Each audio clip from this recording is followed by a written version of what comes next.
Hey everybody, it's Chris with Old Liberty Sheds and Structures. Just wanted to put a quick video out on how to install magnets on your doors of your shed. If you ever have a shed and you're like, the door is just swinging in the wind, you know, it won't stay shut, you know, it's kind of off balance a little bit. The shed maybe fell out of level a little. But anyway, you're trying to get your lawnmower and it just wants to swing on you, and you're like, all right, where's the closest cinder block or bungee cord or strap or whatever to hold it shut? I'm going to show you the magnets that we use. See how the door is just blowing in the wind right now because it has no magnet to hold it shut. So if you're trying to pull your lawnmower in or your ride lawnmower, it's going to keep doing that for you. So I'm going to show you the magnets that we use on a shed to keep the door and it holds open for you. And then I'm going to show you how to get those magnets and then also how to install them. So keep watching and make sure you subscribe and like to our channel, Old Liberty Sheds and Structures, so we can keep putting more of this content out. I'm going to flip the camera around and show you what I'm talking about with the magnets. Okay, so here are our magnets that we use. Okay, so this door right here has no magnets on it. So it's just flopping around in the wind. Wind's blowing pretty good today. You saw my beard moving around, okay? But when you have magnets on your door, there's a magnet right there and there, okay? Door opens up, and these are heavy magnets. They grab the door and they hold the door for you.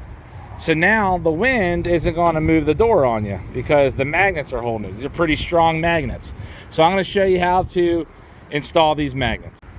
Okay, each kit comes with 3 rubber bumpers. This is a used one. You'll get 3 brand new ones. 3 of these rubber bumpers. You get this receiver cup, and you get this strike plate, and then you get a magnet. This magnet goes into that cup.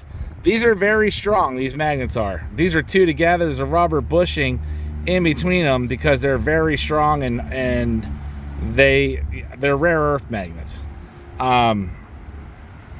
If you see, like, as you can see, this thing will just grab a hold of this cup and pretty much pull everything in its wake. It's pretty strong, okay?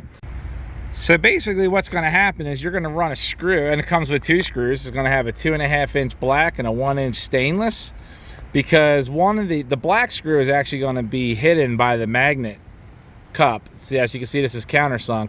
That black screw is going to sit in there, go through 2 of these spacers and attach to the shed wall. And then the striker will use the stainless steel screw to go through, and you'll use one of these bumpers, okay, that'll actually attach to the door. And I'm going to show you again what it looks like installed. So if you can see, that is your cup with a magnet in it and 2 bumpers. That is your strike plate with 1 bumper, okay? So this is a 10-foot wide shed, and I like to keep my magnet as far back as possible. So we're going to be putting the magnet right there in the corner of the shed at the trim, and then we're going to be putting it wherever, when you swing the door open, wherever, well, there goes the wind swinging it. As you can see, it's already marked because I took the magnets off just to show. But wherever, we're going to install it first on our furthest point, then we'll open the door and see where it lands, and that's where we're going to install our strike plate. Okay, so this is going to be the magnet cup. Okay, so I got the metal portion here that's a cup because it's recessed. The other one's flat. I put my screw through into the countersink, and I put it through 2 bumpers, okay, 2 of these rubber bumpers, and I'm going to attach it just like this to the shed. And I'm going here to this corner trim. You want to make sure that wherever you put it in, you're actually drilling into framing members, so the actual framing behind, because you want this to be strong and holding. So just going to take my drill, and I'm going to just drill it in, get it nice and snug, okay? And then what I'm going to do is I'm going to swing my door over to where I can tell where my door is going to hit that cup. And then I would just mark that with a pencil, because you want your striker plate to line straight up with your magnet so it'll hold. So this one obviously has already got the hole there, but that's what you would do, is line it right up. Maybe put a circle there with a pencil, just outline that cup there, and you just put your strike plate in. Okay, so here's the receiver cup. This does not get a magnet. This is just straight flat metal. There is a countersink here to hold the head of that screw up. Go right through there with your rubber bumper. And again, where your mark is, you know, that little circle that you made when you pushed it up against the cup that's got the magnet on it.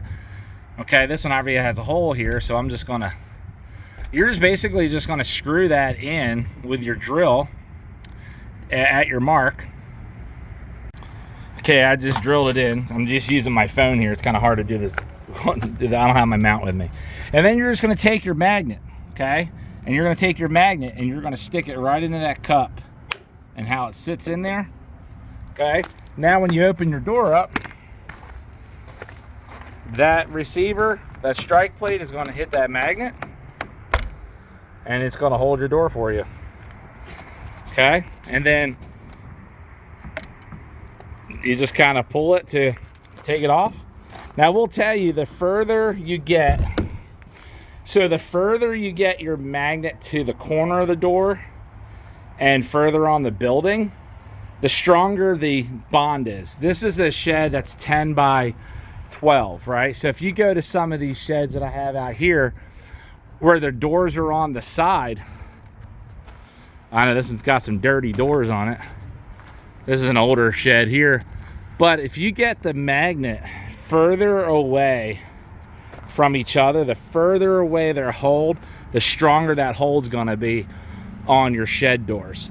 So if your doors are on the end of a shed, obviously you're kind of limited to how far apart they can be because you only have so much wall. But if you have all your doors are on the long side of your shed or the side, get those magnets as far away as possible. So it's very important that no matter where you put these on the shed, again, if you're on the sidewall, you want to get them as far away as possible from each other. But on a narrower wall shed with a double door, you're limited on where you are on how much wall you have to get your magnet.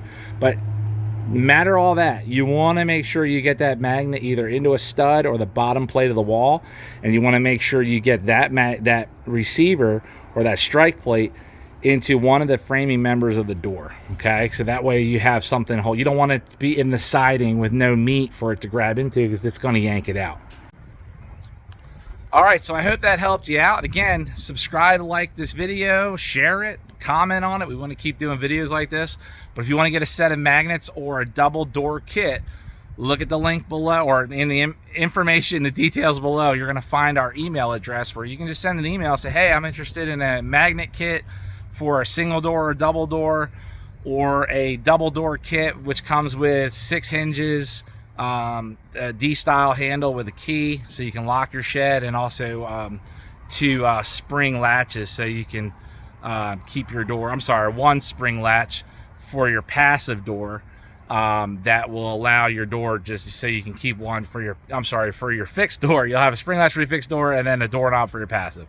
So again, thanks for watching. I hope this helps, and like, share, and subscribe, leave a comment, and then we'll talk to you guys later. Also, down in the details below too, you'll find a link to our Tools of W.A.R page or website so you can buy some merchandise which is geared towards the trades. So we'll talk to you later. Thank you. Have a good day. Bye.